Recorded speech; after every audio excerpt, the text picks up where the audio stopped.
Je me suis intéressé, passionné, nous allons en parler beaucoup le mois prochain, sur la présence de la France en Algérie.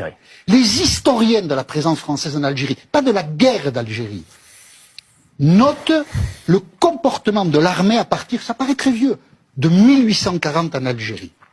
Et ça n'est pas un débat anachronique parce qu'il y a une campagne de presse européenne pour dénoncer l'agissement de l'armée française qui tuait des musulmans à très grande échelle lors de la conquête. Il y a eu une campagne de presse en juin 1845 et un débat à la Chambre des Pairs à Paris en juin 1845 où le ministre de la Défense de l'époque, le maréchal Soult, a dû répondre aux parlementaires et défendre l'attitude de l'armée. Parmi tous les militaires de la galaxie, il y en a un dont on ne parle jamais, dont moi-même je parle peu, qui s'appelle Louis Juchot de la Mauricière.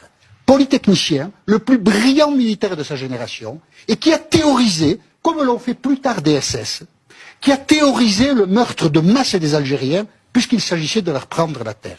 Pourquoi je parle de la Mauricière?